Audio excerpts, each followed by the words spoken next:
Friends, good morning. आज के इस वीडियो में बात करते हैं बेसिलिनम यानी ट्यूबरकुलाइनम की। दोनों मेडिसिन सेम है, चाहे बेसिलिनम कह लीजिए या फिर ट्यूबरकुलाइनम। 99% सिमिलरिटी है सिम्टम्स में और मेडिसिन को क्योर करने में। बेसिलिनम की पूरी बात समझ में आने वाली है, इसका मतलब आप ट्यूबरकुलाइनम भी समझ जाएंगे। थोड़ी देर तक वीडियो में बने रहिए, कुछ अल्टीमेट बातें आपको समझ में आने वाली हैं और जो कि हमेशा यूज के लिए जरूरी होंगी। तो जो बेसिलिनम है बेसिकली ट्यूबरकुलर डायथेसिस, यानी जो टीबी वाला जो पेशेंट होता है उसका इमेजिनेशन दिमाग में करिए। जो टीबी वाला पेशेंट जो होता है वो लीन थीन होता है, इस तरह से दुबला पतला होगा,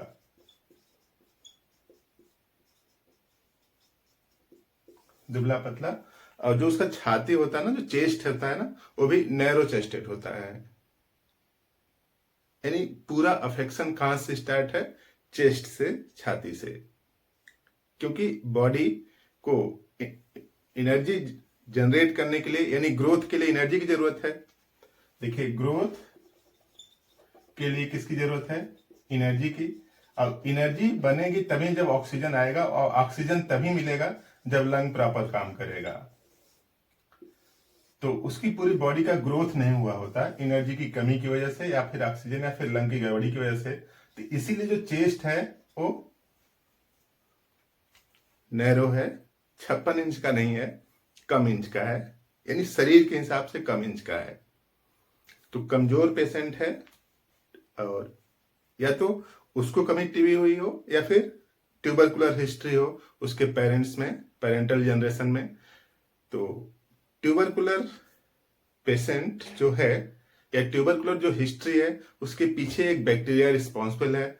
और बेसिलिनम जो बैक्टीरिया का नाम है, तो जो बैक्टीरिया है, अगर उसके नेचर को अगर आप समझें तो बैक्टीरिया बहुत छोटा सा ऑर्गेनिज्म,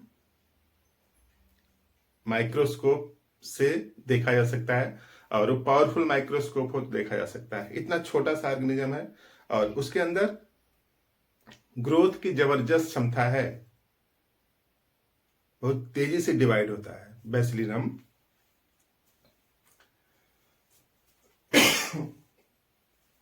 तो ये जो बेसिलिनम है ये बेसिकली एक बैक्टीरिया है, और बैक्टीरिया डिजायर टू ट्रेवल, एक प्लेस से दूसरे प्लेस पर जाना चाहता है या जाता रहता है, तेजी से ट्रेवल करता है। तो एक लाइन बस आप याद करिए, डिजायर टू ट्रेवल बैक्टीरिया का फीचर्स है, ट्रेवल करता रहता है। अब देखिए, सिम्टम्स इस तरह से है कि इसका जो सिम्टम्स है वो भी ट्रेवल करता रहता है बॉडी के एक पार्ट से दूसरी पार्ट में। और एक्यूट टाइप का पेन होगा, यानी जरा सा यहां हुआ फिर कहीं और होगा, फिर कहीं और होगा। तो पूरी बॉडी में इसका जो पेन है वो ट्रेवल करता रहता है, बैक्टीरिया के नेचर जैसा।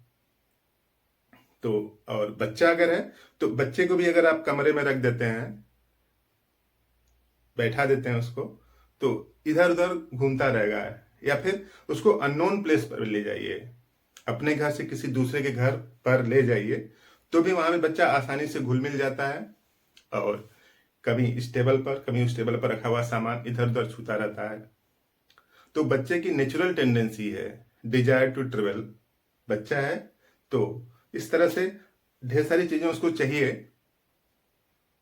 और इंफॉर्मेशन लेना चाहता है वो। तो डिजायर टू ट्रेवल अगर एक लाइन अगर आप याद कर रखें तो पूरी बात समझ में आने वाली है। देखिए, लिखा है widely known aspect of Bacillinum is desire to travel. Bacillinum का जो वेल नोन एस्पेक्ट है कि उसके अंदर एक टेंडेंसी है जो ट्रेवल करे एक प्लेस से दूसरे प्लेस पर। अब अगर आप पूछेंगे कि ऐसा क्यों करना चाहता है, तो यूं समझ लीजिए कि उसकी बॉडी में ऑक्सीजन कम है, ग्रोथ रिपेयर को मेंटेन करना चाहता है। तो सोचता है कि जितना ट्रेवल करेंगे उतना ऑक्सीजन बॉडी में जा सकता है या फिर मिल सकती है, तो ग्रोथ और रिपेयर की संभावनाएं बढ़ सकती है। इसी डिजायर के लिए ट्रेवल करता रहता है।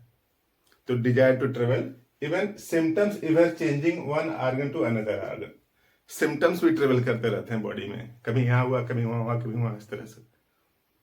तो सिम्टम्स भी ट्रेवल कर रहे हैं ऑक्सीजन की तरह, जैसे पूरी बॉडी में ऑक्सीजन ट्रेवल करती है, उसकी तरह सिम्टम्स भी ट्रेवल करते हैं। जहां पे ऑक्सीजनेशन थोड़ा सा कम हुआ वहां पे पेन हो जाएगा, जब ही ऑक्सीजनेशन ठीक हुआ वहां का पेन खत्म हो जाएगा। और take cold easily without knowing how and where, जल्दी से ठंडी लग जाती है, पता नहीं चलता कि कहां गए थे, क्या हुआ कि ठंडी लग गई।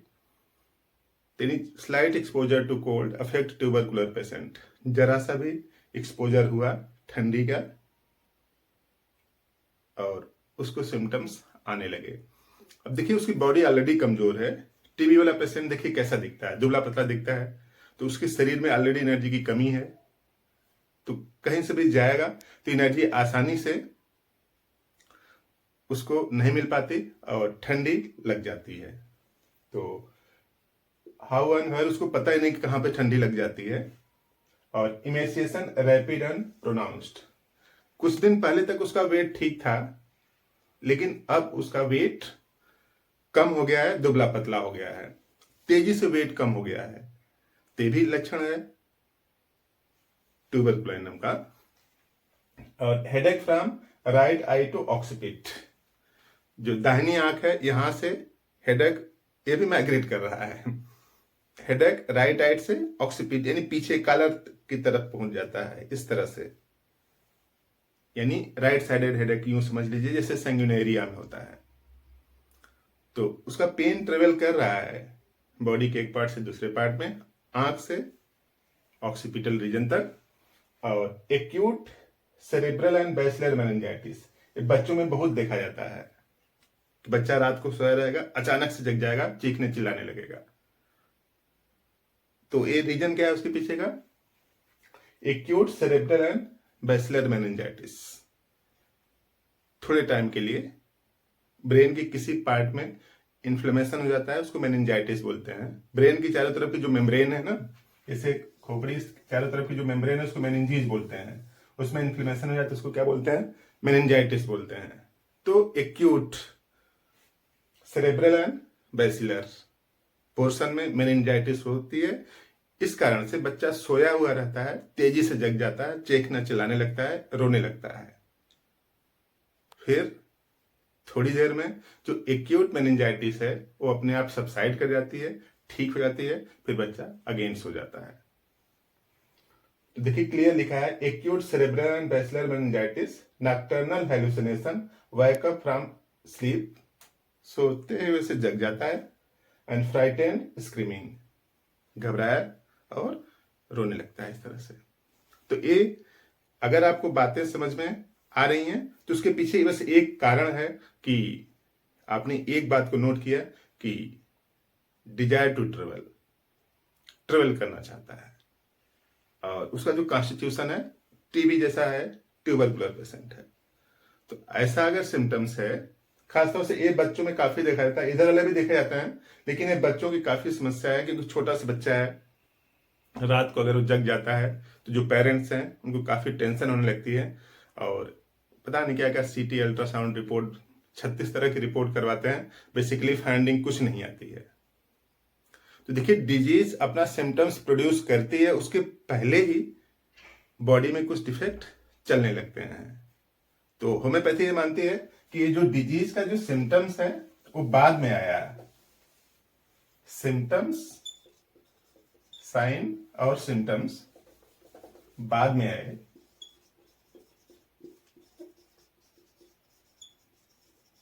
साइन और सिम्टम्स बाद में आए, उसके पहले ही जो वाइटल फोर्स था वो बीमार हो गया था। तो बच्चा सोए से तेजी से जग जाता है रोता हुआ, तो उस समय तक आपको कोई भी फाइंडिंग नॉर्मल नहीं आएगी, कोई भी फाइंडिंग नहीं आएगी, सब कुछ नॉर्मल रहेगा, यानी कोई भी डिफेक्ट नहीं दिखेगा, लेकिन है सिम्टम्स, तो एक्सप्रेशन आ रहा है। तो ऐसे बच्चों के लिए इस मेडिसिन से काम हो सकता है, और इसको खास बात है कि इसको जल्दी जल्दी रिपीट नहीं करना है।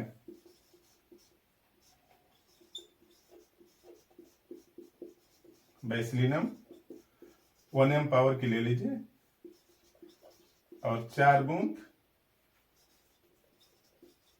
केवल सुबह देना है,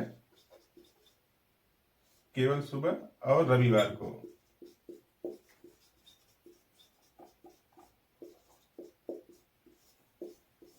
यानी 7 दिन में सिर्फ एक बार देना है, रिपीट नहीं करिएगा, रिपीट करने से नुकसान हो सकता है। और जिस पेशेंट को आप दे रहे हैं उसको मना कर दें कि अंडा, मीट, मछली ये सब ना खाए, अदरवाइज उसके जो सिम्टम्स हैं और ज्यादा बढ़ सकते हैं। तो इस तरह से ट्यूबरकुलाइनम की पूरी बात समझ में आई तो इस वीडियो को लाइक कर दीजिए, चैनल पर नए तो सब्सक्राइब करें, फ्रेंड्स को भी शेयर कर दें, किसी को आपके शेयर करने से फायदा हो जाएगा और मुझे भी व्यूज ज्यादा हो जाएंगे। तो इस तरह से मोटिवेशन मिलता है। तो आपने पूरा वीडियो देखा, जानकारी अच्छी लगी, थैंक यू। लोगों के लिए एक बेहतरीन मेडिसिन जिनकी टेंडेंसी ये होती है कि किसी बात को बताते बताते या फिर कुछ कहते कहते रोने लगते हैं। तो ऐसे लोगों के लिए होम्योपैथी में बेहतरीन उपाय है। एक मेडिसिन है पल्सिटिला जो यहाँ पे लिखा है और दूसरी मेडिसिन है सिपिया। ऐसे लोगों के लिए अच्छा सूट करती है जो कुछ भी बताते समय या फिर बोलते समय रोने जैसा उनका चेहरा हो जाता है या इवन रोने लगते हैं। तो अगर आपके नियर बाय किसी को भी अगर ऐसी दिक्कत है तो आप समझ लीजिए कि उसके लिए बेहतरीन मेडिसिन हो सकती है पल्सेटिला और सिपिया। आज की इस वीडियो में बात करते हैं पल्सेटिला की, नेक्स्ट वीडियो रहेगा सिपिया के बारे में। तो देखिए दोनों में बेसिक सा डिफरेंस क्या है, एक पल्स है, पल्सेटिला है, दूसरी सिपिया है। दोनों में वीपिंग टेंडेंसी है, यानी ये भी अपनी बात बताते बताते या फिर जल्दी से रोने लगते हैं। लेकिन इस सिपिया में क्या है, यूट्राइन ट्रबल है, यानी यूट्रस में भी कुछ दिक्कत है, जिससे यूट्रस प्रोलैप्स हो सकता है, यानी जो अंदर वाला पार्ट है यूट्रस वो बाहर निकल सकता है। तो यूट्राइन डिजीज है और उसके साथ साथ रोने की टेंडेंसी है। और जो हर्पिस सर्सिनेटस है तो इस तरह से आइसोलेटेड स्पॉट में है, इस तरह से, जिसको रिंगवर्म बोलते हैं। तो इस तरह से अगर है तो उसकी मेडिसिन क्या है, सिपिया। और पल्सेटिला में इस तरह से है कि यहां भी वीपिंग टेंडेंसी है लेकिन ड्राइनेस है, ड्राइनेस ऑफ माउथ, माउथ का ड्राइनेस है, यानी आंख से आंसू तो आ रहे हैं लेकिन मुंह सूखा हुआ है। तो ऐसा जो अगर डोमेन है तो आप पल्सेटिला के हैं। तो पल्सेटिला को बेसिकली ये समझा जाता है कि फीमेल रेमेडी है, लेकिन ऐसा नहीं है। सिम्टम्स किसी से भी मैच करे तो आप उसको दे सकते हैं, चाहे मेल हो या फिर फीमेल हो।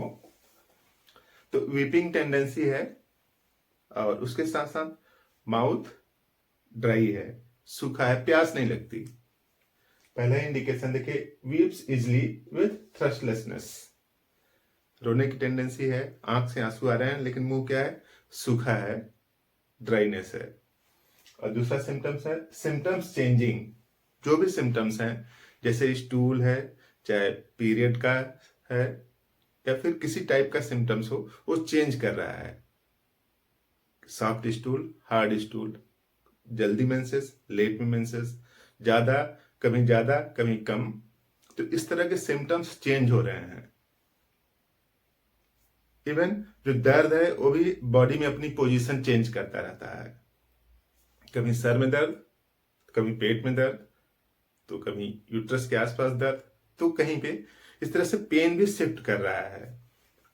Symptoms changing, even pain rapidly shifting from one position to another position in the body, इधर उधर पेन शिफ्ट होता रहता है। तो शिफ्टिंग पेन, उसके साथ साथ थ्रस्टलेसनेस और वीपिंग टेंडेंसी पल्सेटिला को कंफर्म करता है। अगर ये 3 सिम्टम्स अगर मिल जाएं तो आप पल्सेटिला का एक डोज दीजिए, देखिए बेहतरीन रिजल्ट आने लगेगा। और never been well since that age of puberty, यानी प्यूबर्टी के उस उम्र से जब ये हुआ था उसके बाद से इनकी या फिर मेरी सेहत नहीं सुधरी। बोलते हैं मम्मी पापा बच्चों के बारे में बोलते हैं कि जब छोटा था इतनी एज तक, क्लास 3 तक, क्लास 5 तक पढ़ने में बहुत अच्छा था, शरीर भी अच्छी थी, सब कुछ बढ़िया से करता था। उसके बाद से इसकी हालत खराब हो गई और न पढ़ने में मन लगने लगा, इसकी सेहत खराब होने लगी। तो इस तरह का अगर नरेशन है, या फिर अपने बारे में भी लोग बोलते हैं कि इस क्लास तक, इस एज तक मैं एकदम ठीक था, उस समय जब डायरिया हुआ, डिसेंट्री हुआ, एनीमिया हुआ, टाइफाइड हुआ, मलेरिया हुआ, जो कुछ भी हुआ, बोलते हैं कि ऐसा हुआ, उसके बाद से मेरी शरीर टूट गई। अगर ऐसा सिम्टम्स है तो भी पल्सिटिला का डोमेंस है। देखिए लिखा है never been well since from that age of puberty. कोई बीमारी हुई थी उस एज में, प्यूबर्टी की एज में, और उसका रिफ्लेक्शन यानी उस अवस्था से आज तक बॉडी सुधर नहीं पाई। लोग बोलते हैं, अगर आप उनसे बात करेंगे डिटेल में तो बताते हैं कि उस समय तक मैं ठीक था, या उस समय तक ये बच्चा ठीक था, उसके बाद से ये दिक्कत स्टार्ट हुई जो अब तक चली आ रही है। और कफ ऑन लाइंग, बिस्तर पर लेटते ही कफ आने लगता है, जो ही उठ के बैठ जाते हैं कफ रुक जाता है। और कफ 2 स्ट्रोक में आता है। 2 स्ट्रोक में मतलब एक बार ऐसे आएगा, फिर इस तरह से, जैसे तो 2 स्ट्रोक हुआ। तो अगर 2 स्ट्रोक में आता है तो पल्सिटिला, और सिंगल स्ट्रोक में आता है तो कैलकेरिया कार्व। इस तरह से अगर आता है, सिर्फ एक बार आता है, फिर 2-4 मिनट बाद, 6 मिनट बाद फिर आएगा, लेकिन एक ही स्ट्रोक में आता है तो कैलकेरिया कार्व।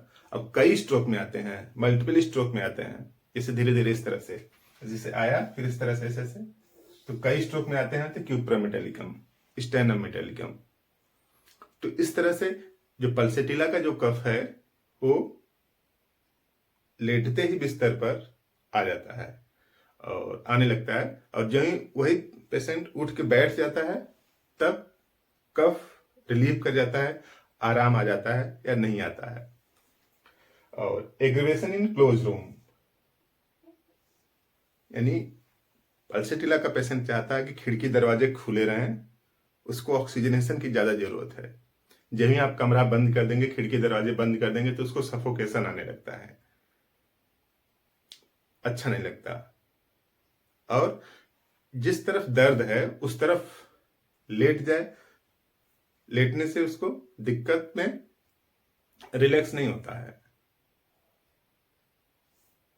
उसके अपोजिट साइड, यानी जिस तरफ दर्द नहीं है उस तरफ लेटने से उसको कंफर्टेबल महसूस होता है।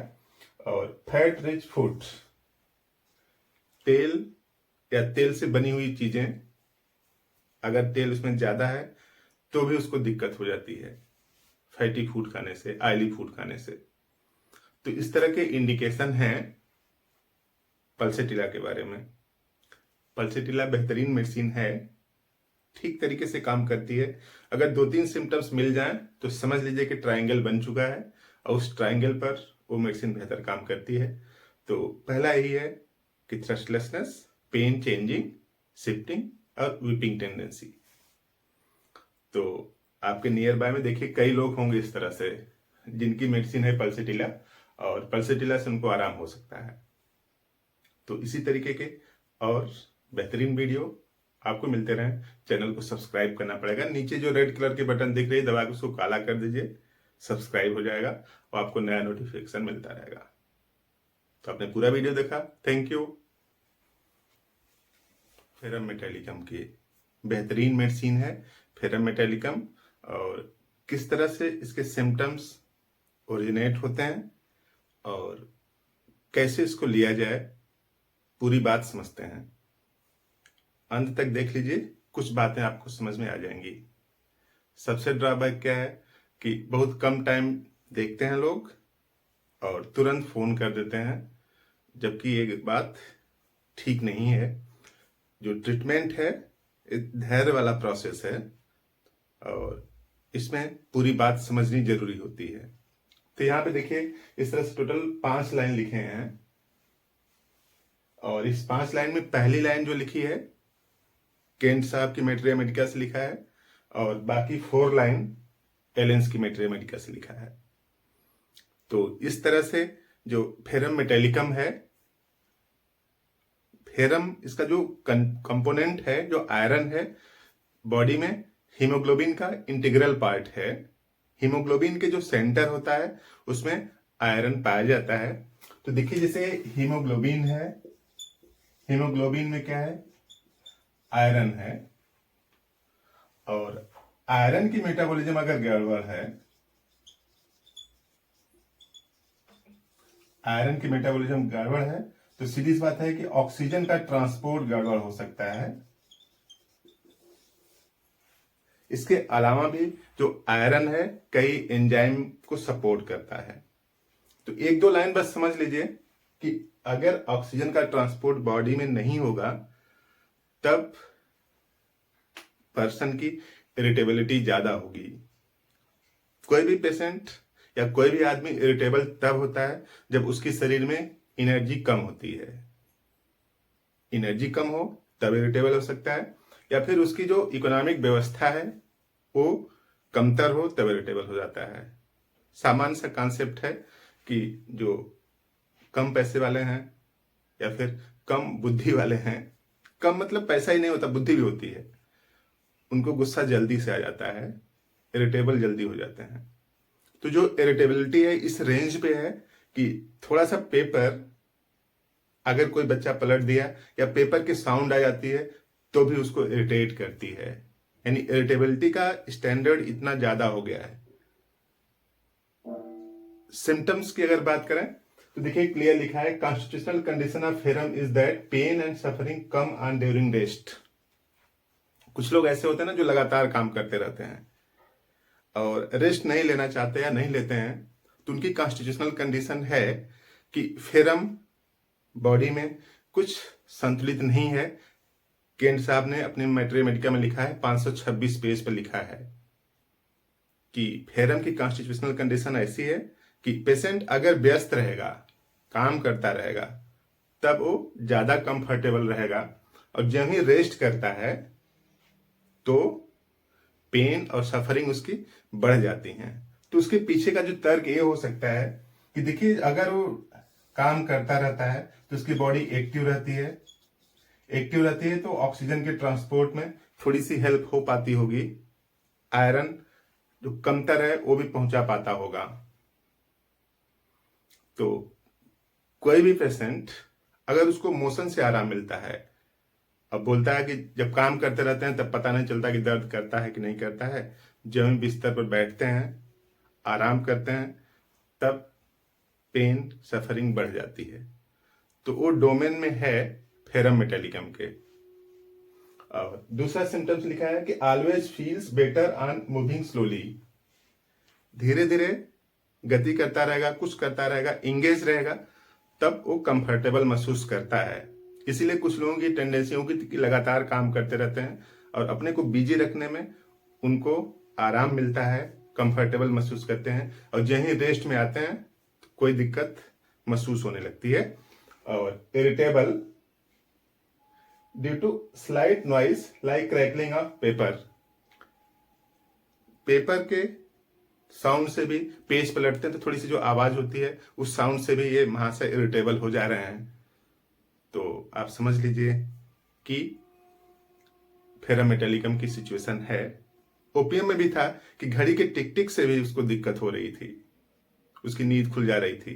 तो वहां पे घड़ी की टिक टिक से यानी जरा सा भी डिस्टरबेंस से उसकी नींद में खलल पड़ रही थी, तब ओपीएम, और जरा सा भी डिस्टरबेंस से इरिटेबल हो जाता है तब फेरम मेटेलिकम। और वोमिटिंग इमीडिएटली आफ्टर मिडनाइट, रात को सोया रहता है, मिडनाइट यानी 12 बजे के बाद अचानक से उठता है और तुरंत वोमिटिंग हो जाती है। इवन दूर वॉशरूम जाने का टाइम ही नहीं मिल पाता तो तुरंत वोमिटिंग हो जाती है। खास बात, वोमिटिंग हो गई उसके बाद उसके अंदर तुरंत थोड़ी देर बाद इच्छा आ जाती है कि फिर कुछ खाने की। तो देखिए वोमिटिंग हो जा रही है, फिर कुछ खाने की इच्छा हो जा रही है, मतलब शरीर कमजोर है। तभी तो उस जो वोमिटिंग है उसको कंपनसेट करने के लिए, देखिए वोमिटिंग होती क्यों होगी कि जो बॉडी है इतना कमजोर है उसको डाइजेस्ट नहीं कर पाती होगी, तो वोमिट कर दिया। फिर कमजोरी तो पहले से थी, वोमिट कर दिया, वोमिट करने में भी कुछ ऊर्जा लगी होगी, फिर उसको कंपनसेट करने के लिए वो फिर खाना चाहता है। एलेंस की मैथमेटिका में लिखा है, जिसको कुछ दिक्कत हो पढ़ सकता है। और extreme paleness of the face, जो फेस है वो डल है, यानी उस पर रौनक नहीं है, हिंदी में समझ ले तो उसको में रौनक नहीं है, एकदम मुरझाया सा पीला पीला चेहरा लगता है। और वही एक्टिव रहता है या थोड़ा सा काम करता है या इरिटेबल हो जाता है तब तमतमा जाता है। देखिए लिखा है कि extreme paleness on the face which become red flushed on least pain motion या फिर एक्सर्शन, जरा सा भी काम करना लगता है या फिर उसको किसी वजह से दर्द हो जाता है या फिर कोई काम कर रहा है मोशन में है, तब उसका फेस तमतमाया सा रहता है, यानी रेड ग्लो दिखता है, और अदरवाइज डल रहता है। और मेंसेस की बात करें फीमेल्स में तो टू लॉन्ग टू प्रोफ्यूज, यानी ज्यादा मात्रा में आता है, ज्यादा टाइम तक रहता है। और सीधी सी बात है कि ऑलरेडी बॉडी पहले से कमजोर है, फ्लो होगा तो और कमजोरी आएगी, वीकनेस और आएगी। तो इस तरह से वीकनेस इसके डोमेन में है फेरम मेटालिकम के। और ध्यान ये रखना है कि जिनको भी सिफिलिस हो, सिफिलिस वाले पेशेंट को नहीं देना है इसको, अदरवाइज उसके सिम्टम्स बढ़ जाते हैं। कुछ लोग बोलते हैं ना कि जो होम्योपैथी है बढ़ा देती है बीमारियों को, ऐसा नहीं है। कुछ बीमारियों में, अब जैसे किसी को सिफिलिस है और किसी ने फेरम मेटालिकम उसको दे दिया, तब उसकी बीमारी बढ़ जाएगी। तो ऐसे कुछ केस में होता है। तो जिनको भी सिफिलिस है उनको फेरम मेटालिकम नहीं देनी है किसी भी तरीके से, अदरवाइज उनकी जो दिक्कतें हैं वो बढ़ेंगी। तो इस तरह से फेरम मेटालिकम के सिम्टम्स अगर आपसे मिलते हैं तो आप खुद लें, और आपके नियर बाय रिलेटिव में अगर कोई ऐसा हो तो आप उसको बताएं कि इस दवा से लाभ होगा। सिम्टम्स ऐसे बस होने चाहिए। होम्योपैथी का अल्टीमेट प्रिस्क्रिप्शन का रूल यही है कि पेशेंट के सिम्टम्स और मेडिसिन का सिम्टम्स जितना अच्छा मैच करेगा उतना अच्छा आराम आएगा। तो अब बात आती है कि इसको कैसे लिया जाए। अगर आपको सिम्टम्स ठीक मिल रहे हैं तो लेने के तरीके में थोड़ी गड़बड़ी होगी तो भी आराम आएगा, ये ध्यान रखना है। सबसे जरूरी क्या है, मेडिसिन को लेने का तरीका नहीं, सबसे जरूरी है कि इसके सिम्टम्स को, बीमारी के सिम्टम्स से मिलने की संभावना जितना अच्छा मिलेगा उतने ठीक से आराम आ जाएगा। तो यहां पे फेरम मेटालिकम आप ले लीजिए, फेरम मेट 60 में इसको फेरम मेट लेते हैं, 30 पावर की लें, इसकी 4 बूंद सुबह एक टाइम लें 15 दिनों तक। उसके बाद फेरम मेटालिकम 200 कर दें, इसको भी 4 बूंद ही लेना है, 4 बूंद सुबह अगले 15 दिन तक। तो इन दो पोटेंसी में यानी 1 महीने तक अगर आप लें तो ऐसे सिम्टम्स हैं तो उसमें उससे आपको मुक्ति मिल जाएगी। तो इस तरह के मेडिसिन के बारे में समझने के लिए, हमसे जुड़ जाने के लिए इस चैनल को सब्सक्राइब कर लीजिए। फ्रेंड्स को भी शेयर कर सकते हैं, उसकी भी इंफॉर्मेशन बढ़ सकती है। तो आपने पूरा वीडियो देखा, कुछ बात समझ में आई तो अब जिम्मेदारी आती है लाइक करने की। लाइक करिए, कुछ लोगों तक पहुंचाइए। होम्योपैथी बेहतरीन है, बिना साइड इफेक्ट के बीमारी को ठीक करती है। तो आपने पूरा वीडियो देखा, थैंक यू। रक्तस्राव हो रहा हो तो उसको कैसे मैनेज किया जाए, क्या किया जाए कि ब्लीडिंग जल्दी से रुक जाए, उसके लिए कौन सी बेहतरीन मेडिसिन है उसको समझते हैं, और इंडिकेटर को भी समझ लेंगे कि किस मेडिसिन को कैसे यूज किया जाए। तो देखिए, जो ब्लड शरीर में फ्लो करता है तो जिस सिस्टम से जाता है उसको आर्टरी बोलते हैं, और जिससे वापस आता है उसको क्या बोलते हैं, वेन्स बोलते हैं। तो यूं समझ लीजिए कि जैसे हार्ट है, इस तरह से कुल 4 चैम्बर होता है हार्ट में। तो जिसके थ्रू ब्लड बाहर जाएगा वो आर्टरी है, यानी ब्लड बाहर जा रहा है तो आर्टरी है, और जिससे ब्लड अंदर आएगा शरीर में उसको क्या बोलते हैं, वेन। ऐसे तो मोटी सी बात है, यूं समझ लीजिए कि आर्टरी से जो ब्लड फ्लो करके बाहर जा रहा है वो ब्राइट रेड होगा, चमकीला ब्लड होगा, उसमें रेडनेस ज्यादा होगी। और जो वेन्स में जो ब्लड फ्लो कर जा रहा है वो थोड़ा सा डल होगा, ब्राइट नहीं होगा। कैसा होगा, डल होगा। और ये वाला कैसा होगा, ब्राइट होगा। तो कहीं से भी ब्लड अगर फ्रेश निकल रहा है तब समझ लीजिए कि वो आर्टरी से फ्लो करके आ रहा है, और अगर ऐसा है तब उसके लिए मिलीफोलियम बेहतरीन मेडिसिन है।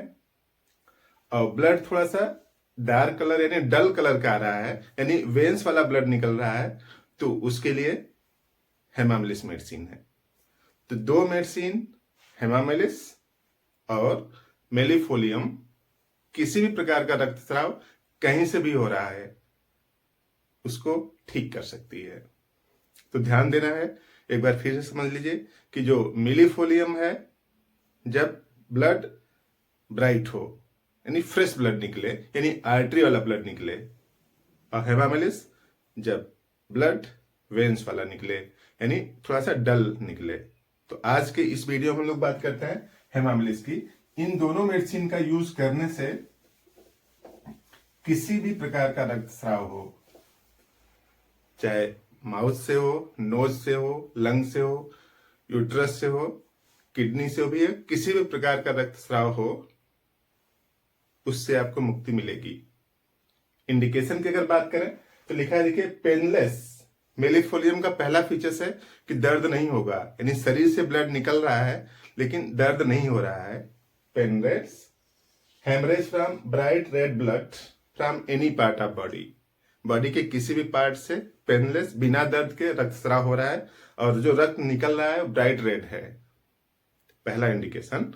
और दूसरा इंडिकेशन है वुंड व्हिच ब्लीड प्रोफ्यूजली, यानी ऐसी चोट, घाव जो लग गई है और थोड़ा सा ही लगा है लेकिन ब्लड तेजी से निकल रहा है, ज्यादा अमाउंट में निकल रहा है, और अगेन इसके साथ शर्त वही जुड़ी है कि पेनलेस है। तो इस तरह का पेनलेस ब्लड बॉडी के किसी पार्ट से कहीं भी निकल रहा हो आपको मुक्ति दिलाएगी मिलीफोलियम। और वर्टिगो व्हेन मूविंग स्लोली, ये पेक्यूलियर फीचर्स इस तरह से है कि जब धीरे धीरे मूव करता है, जब चलता है तब उसको चक्कर आता है। अब वायलेंट एक्सरसाइज करता है, तेजी से मूव करने लगता है, तब उसको चक्कर नहीं आता। ये पेक्यूलियर फीचर्स है, but not when taking violent exercise. Violent exercise यानी तेजी से काम करता है या फिर तेजी से उसी प्रक्रिया को तेजी से करने लगता है, तब चक्कर नहीं आता है। और कंप्लेन, कन्वल्जन या एपिलेप्सी फ्रॉम सप्रेस्ड मेंसेस, यानी मेंसेस सप्रेस हो गया है, उसकी वजह से कन्वल्जन आ रहा है या फिर एपिलेप्सी जैसे सिम्टम्स आ रहे हैं, तो भी उस केस में मिलीफोलियम का यूज कर सकते हैं। मिलीफोलियम मदर टिंचर यूज करेंगे तो जल्दी से सडन रिजल्ट आएगा। मदर टिंचर यूज करने से फायदा रहता है कि आप इसको जल्दी जल्दी रिपीट कर सकते हैं, क्योंकि ब्लीडिंग फास्ट हो रही है तो उसको रोकने के लिए रिपीटिशन जरूरी है। तो लेने का तरीका सिंपल सा है कि मेडिकल स्टोर से मिलीफोलियम क्यों ले लीजिए, इसका 15 बूंद 4th कप पानी में घोलकर